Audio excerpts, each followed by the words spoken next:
Hello everybody, this is Tim here again, here with another movie review. Figured this time I'd do the film A Quiet Place, which I actually saw a couple days back. I'm just now doing a review for it because, well, honestly I don't know, I just didn't feel like doing a review for it. I was just kind of lazy about this one. But A Quiet Place, it's a film, a horror film, more like a horror drama really, more of a drama than it is a horror film really. It's been out for a while. It's gotten really good critical notice, which is good. Good to see a horror film getting some love. But I have a feeling that critics would probably say it's really a drama and not a horror film, and that's the reason they're praising it so high. But yeah, that's good to see that happen. The film did good at the box office. It's getting a sequel, so that's good. It's all good that horror is doing well. The film stars like a guy named John Krasinski or something like that. He's also the director. He's Emily Blunt's real-life husband. She also plays in the film as his wife. That's cool. He does a good acting job in the film. Him and Emily Blunt both do good acting jobs. The kids in the film are fine. No, not really a bad performance in the movie. Nobody here is bad. The directing is good. Just to jump into the film, what did I personally feel about this thing? I don't think it's great. This movie's been getting a lot of praise, and honestly, I think it's been overhyped. I don't think that this is a great movie. There's a lot of logical flaws and dumb as hell character motive and motivations and stuff like that in this movie. Just like really worse character moves in this movie, like really stupid character moves. But I do think it's good, and I'll say this is one of the best horror films I've seen recently out of like the newer years. This is one of the better horror films I've seen. One of the best. I think this is a good film. I'll just go ahead and say I'd give it 3 stars out of 4. I think it's a good flick, but I don't think this movie's great, and I sure in the hell don't think it's amazing. If other people do, that's cool. That is totally cool. I'm glad you loved it that much. Personally, I had a good time with this film. It is a good film, but I don't think it's great. Getting to the film, it exists in like pretty much a future where these creatures from just like an unknown place, so we never know where they're from. So that's how they try to cover it up in the film by saying, well, nuclear bombs and military might and stuff like that couldn't stop them because they have like this armored like outer shell, you know, like a crab or something, I guess, where it covers their body. And I guess nuclear bombs and poisonous gases and everything couldn't penetrate it, which is a little hard to swallow because they never really give you any kind of backgrounds on the creatures, just like little hints from newspaper clippings and stuff. But at the same time, I can kind of go with that because they give you so little on the creatures. Pretty much, you can't make a sound. Everybody speaks in sign language, which is cool. It's cool to see that, but later on in the film they show that if you're like behind a waterfall or something, like real hardcore running water, you can talk as loud as you want. So why the hell not just like live out in a place like that where you could just like speak? I mean, where the creatures can't hear you. I didn't get that. Or find a place similar to that somewhere else. But anyway, so you can't speak, everybody speaks in sign language, which I will say that was cool. The fact that everybody spoke in sign language was cool. This movie has these creatures in it, but they're in very little of the film. Most of the film is just focused on the family drama of how the family deals with this and everything, which is good. But at the same time, when you're doing a film with horror elements, you have to kind of, you know, balance them both. So you make sure the characters are interesting, but you make sure the horror really pays off as well. And I get it, you want to make sure you really feel for the characters and warm up to them. That way when the horror does happen, you know, it really, you know, knocks you in the gut. My problem with is I like the characters, but I didn't love them. Like, they did a lot of dumbass decisions in this movie. A lot of really stupid character decisions. Right off the bat, the very opening of this film is a colossal problem for me. The opening of the film, you got the families going out. Why the whole family? Why not just like let the mom stay at the house? I mean, with the kids and watch the kids while the dad goes out and gets to stuff. Or, you know, not just even let the mom go out and do it. Let the dad stay home and take the kids. Why take like the littlest kids who would be the ones who most likely to make noise to get you in a bad situation with these things?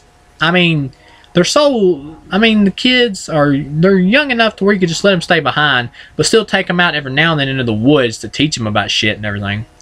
Or wait till they get just a little bit older to where they can be able to, you know, handle themselves more instead of putting you at risk.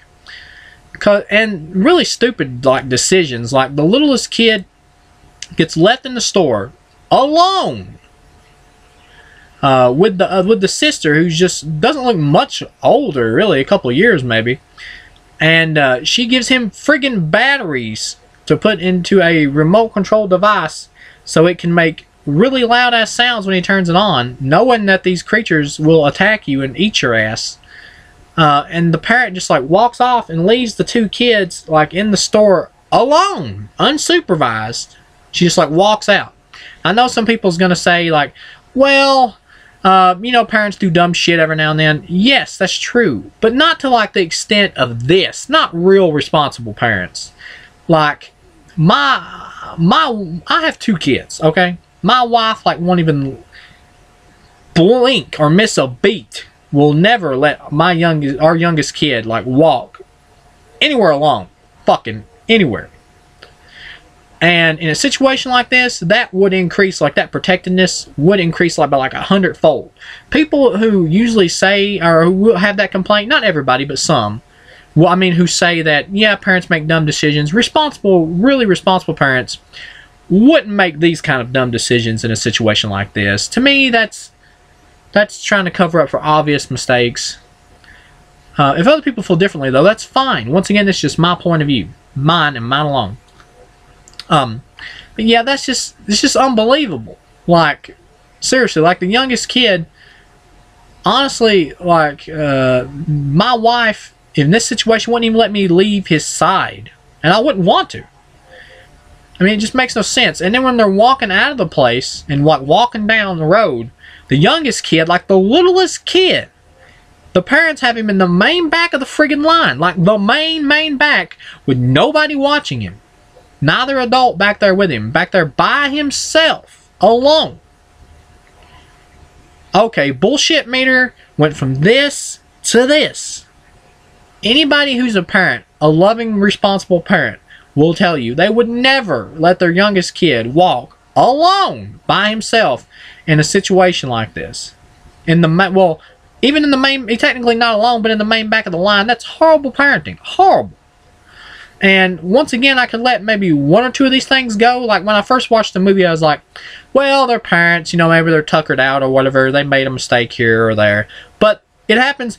They do stupid shit multiple times in the movie. Like there's more than like 2 or 3 cases of stupid parenting in this movie brought up.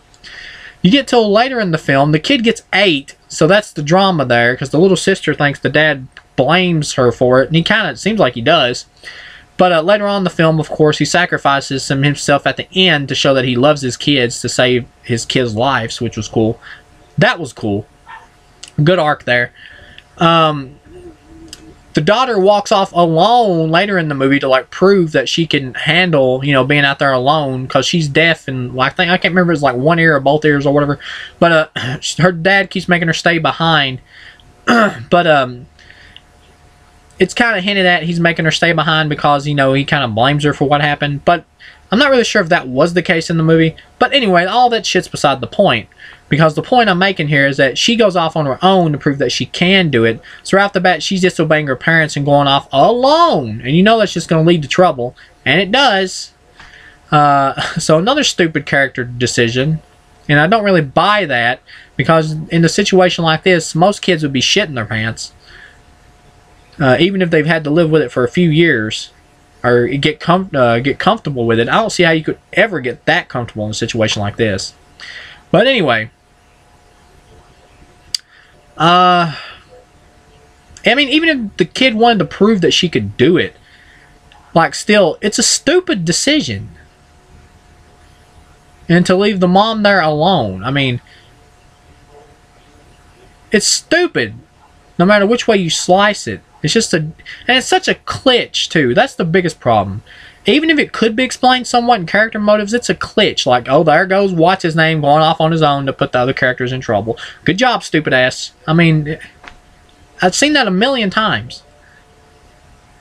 And the movie didn't have me invested in the characters enough to make me be like, oh, well, I get why you're doing this, even though it's stupid. It didn't click for me. Another big problem I had was the mom is pregnant again. Okay, I get it. They miss their kid. They probably want to have another kid. But they have 2 other kids that, they should, they would probably, automatically be glued to and think about protecting. Am I right? If you're a parent, you have to get this. I mean, I'm just saying. But, so they want to get pregnant again, have to go through childbirth and everything, and risk screaming their friggin' head off and attracting these creatures, putting both their kids in danger as well as each other. See, it's stupid. It makes no sense. It's stupid. It's like drama just put in there to have drama. It doesn't work for me. No matter how well it's executed, the basic idea set up for it is stupid because it makes the characters look stupid. Okay, we get really good tension though when Emily Blunt is having the baby. That was awesome because she's trying to hide from the creatures and everything. That was cool. And she's like going through labor and trying to keep herself from screaming, and she finally just freaking screams her head off. That was cool. And the acting by the little girl and the other two kids is good. The kids are good here. That was cool. Get a cool attack in a corn silo with one of the creatures trying to get the kids. That was cool. The dad sacrificing himself was cool. Once again, no problem with acting in this flick.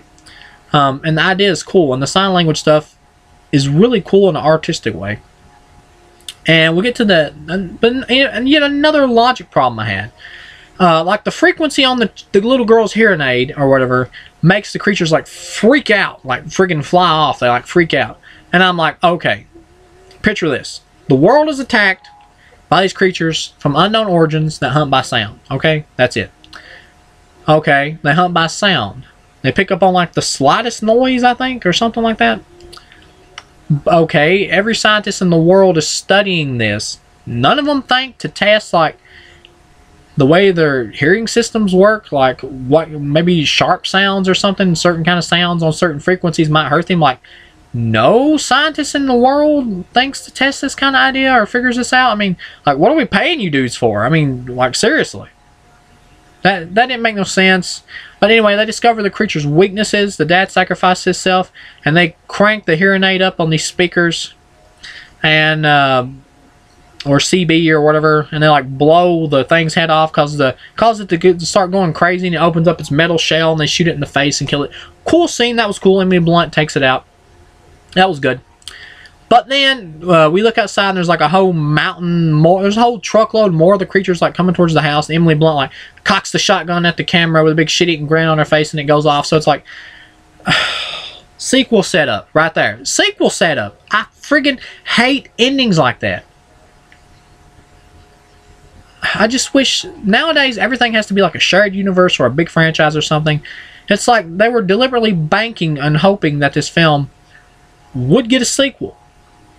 Now, I would be able to go with it if they left the ending closed enough to where, it could be its own thing, but if you could have a sequel if you wanted to. But the way the ending ends, it's like, here comes a truckload of more creatures getting ready to invade the house, and we've only got like one shotgun, so we got to take all these things out, even with the sound device. That's going to be hard.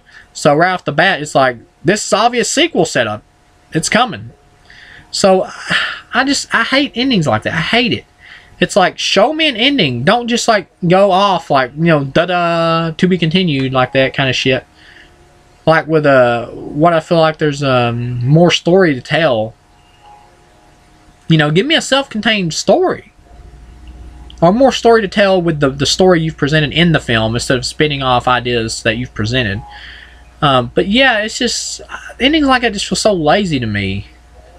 And half the time you don't know if you're going to get a sequel, so it just ends. It's like, so did the family survive? It's like, well, if you want them to, they did. If you're a bleak kind of guy, they didn't. It's whatever. Endings like that just feel lazy, and they just hardly ever work for me. The only time I can think of an ending like it working for me, or the only two times, is in like The Thing, the John Carpenter version, and Zack Snyder's Dawn of the Dead. That worked in there.